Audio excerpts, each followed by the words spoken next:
Tunisie, le président Bédi Caïd Essebsi a confirmé samedi qu'il ne souhaitait pas être candidat à l'élection présidentielle du 17 novembre prochain.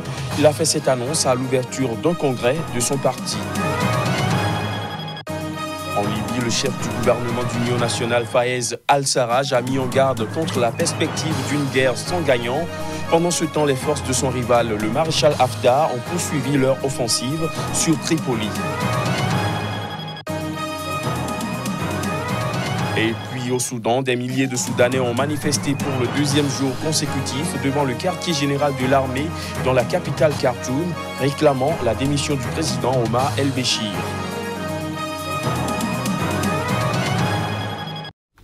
Voilà pour les titres. Nous sommes le dimanche 7 avril de l'an 2019. Bienvenue à tous. En Tunisie, le président Bédi Caïd Essebsi a confirmé samedi qu'il ne souhaitait pas être candidat à l'élection présidentielle du 17 novembre prochain. À 92 ans, celui qui est depuis 2014 le premier président tunisien démocratiquement élu au suffrage universel a fait cette annonce à l'ouverture d'un congrès de son parti Nida Tounes. Occasion pour le chef de l'État de plaider pour une réintégration au sein de la formation politique du Premier ministre Youssef Chahed.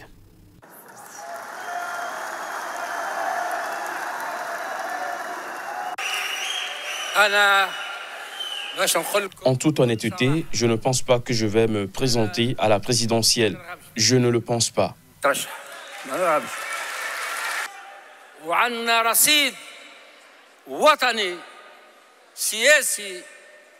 Nous avons un solde patriotique, politique, social qui laisse tous les espoirs possibles à ce congrès.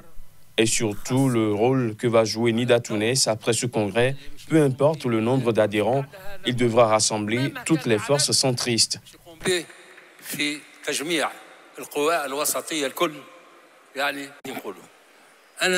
Je vous le demande personnellement. Il y a des personnes dont l'adhésion au parti a été gelée.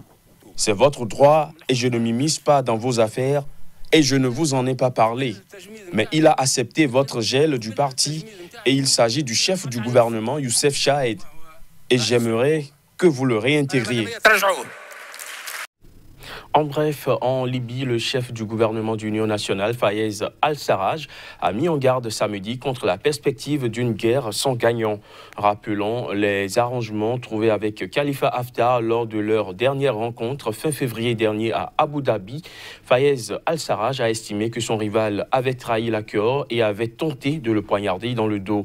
Pendant ce temps, les forces de son rival, le maréchal Khalifa Haftar, ont poursuivi leur offensive sur la capitale Tripoli. Et dans la foulée, l'émissaire de l'ONU pour la Libye, Ghassan Salamé, a déclaré samedi que la conférence nationale prévue mi-avril à Ghadamès afin de tenter de sortir le pays de l'impasse serait maintenue malgré l'escalade des violences. Au Soudan, des milliers de Soudanais ont manifesté pour le deuxième jour consécutif devant le quartier général de l'armée dans la capitale Khartoum. Ils réclament la démission du président Omar El-Béchir au pouvoir depuis 30 ans. Les images. Des milliers de Soudanais ont défilé samedi à Khartoum. Un grand nombre de manifestants sont parvenus à atteindre le quartier général de l'armée pour la première fois depuis le début de la contestation antigouvernementale il y a près de 4 mois. Répondant à un appel de l'Alliance pour la liberté et le changement, fer de lance de la contestation, des milliers de manifestants sont descendus dans la rue de Khartoum pour réclamer le départ du président Omar El-Béchir au pouvoir depuis 30 ans. Lors des précédents rassemblements, les manifestants ont tenté à plusieurs reprises de marcher vers les lieux symboliques du pouvoir, comme le palais présidentiel, mais en ont souvent été empêchés par les forces de sécurité tirant des gaz lacrymogènes. Pour la première fois samedi, les manifestants ont pu atteindre le quartier général de l'armée, mais la police anti-émeute a fait usage de gaz lacrymogène pour les disperser. Peu avant le début des manifestations, les forces de sécurité se sont déployées en force sur les places de Khartoum et d'Omdurman. Depuis l'instauration de l'état d'urgence par le président Béchir le 22 février dernier, les manifestations sont restées principalement cantonnées dans la capitale et la ville voisine d'Omdurman. Mais samedi, les organisateurs du mouvement de contestation ont appelé à des rassemblements dans l'ensemble du pays.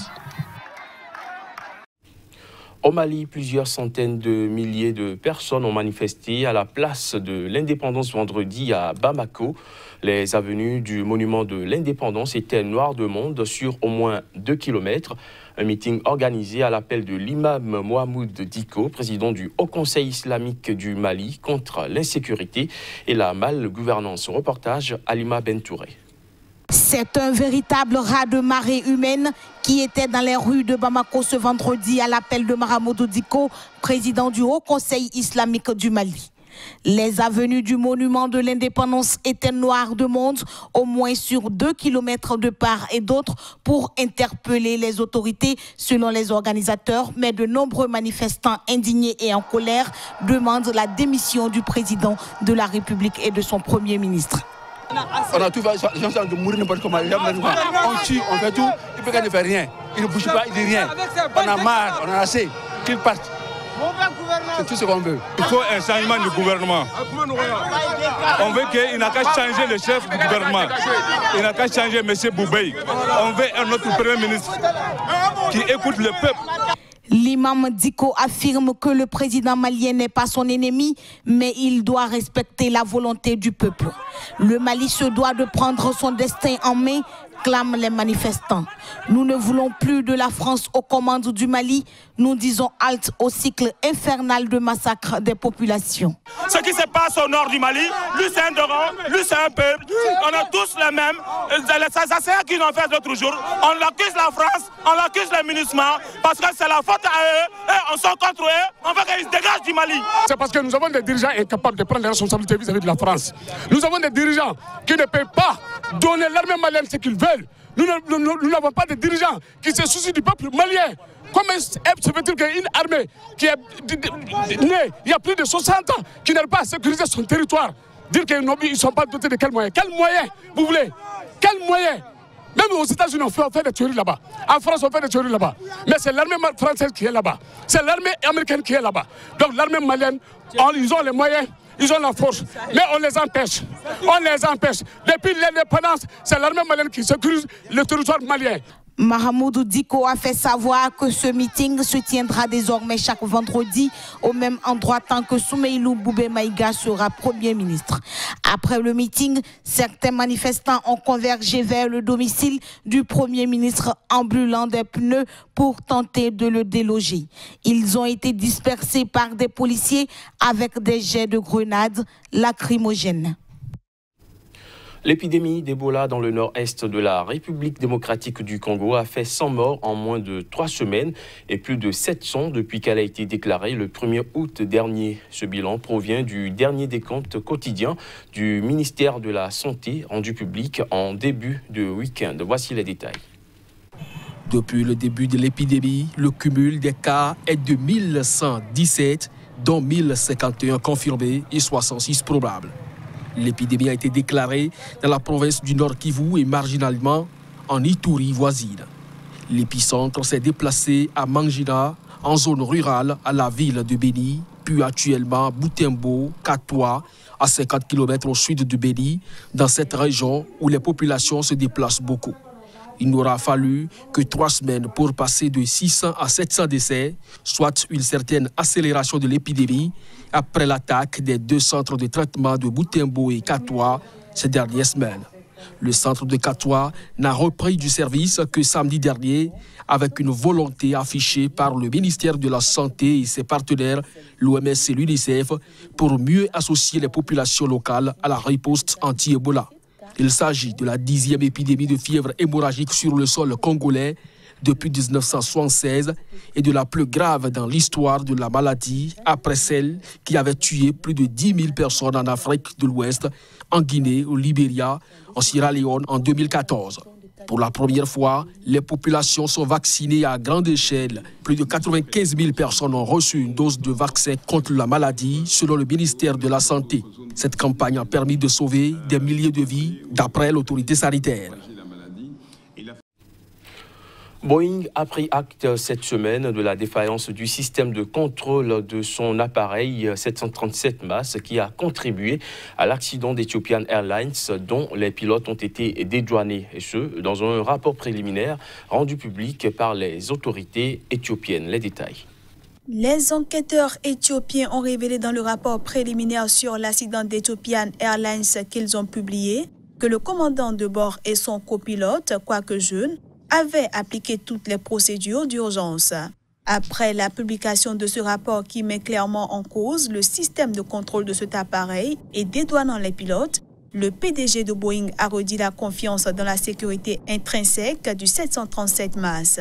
Le rapport préliminaire contient des informations fournies par l'enregistreur des données de vol, boîte noire, selon lesquelles les données d'angle d'attaque transmises à l'avion par la sonde d'incidence étaient erronées, provoquant l'activation du système de contrôle automatisé de l'assiette de l'avion, MCAS, pendant le vol, comme ce fut le cas pendant le vol Lion Air 610, a reconnu Boeing dans un communiqué.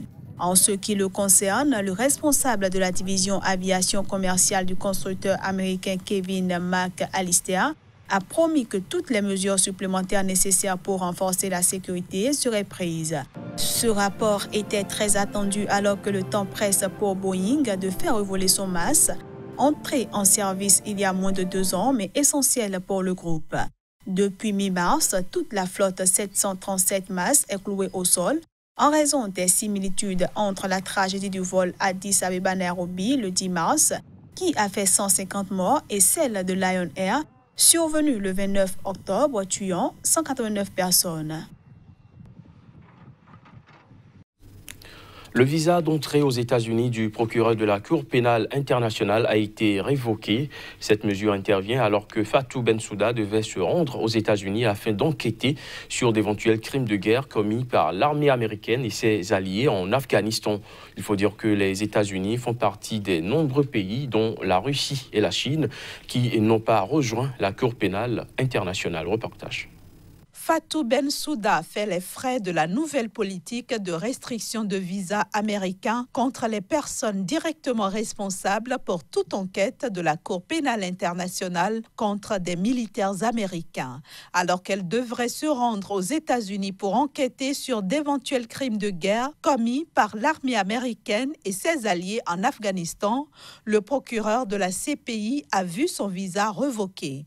Ceci conformément à la mise en garde du secrétaire d'État américain Mike Pompeo, qui avait averti le 15 mars dernier que ceux qui sont responsables de l'enquête proposée par la CPI sur le personnel américain en relation avec la situation en Afghanistan ne sont pas supposés obtenir un visa ou être autorisés à entrer aux États-Unis. Le chef de la diplomatie américaine avait également annoncé que les États-Unis sont prêts à prendre des mesures supplémentaires, y compris des sanctions économiques, si la CPI ne change pas de cap. Du côté de la CPI, on soutient que le procureur Bensouda va continuer à exercer ses fonctions sans crainte ni faveur. Dans un rapport publié en 2016, la CPI avait indiqué qu'il y avait des motifs raisonnables de croire que l'armée américaine avait commis des actes de torture dans des lieux de détention secrets en Afghanistan gérés par la CIA. Le même rapport avait désigné le gouvernement afghan et les talibans comme auteurs de crimes de guerre. Fin de ce JT, merci de l'avoir suivi.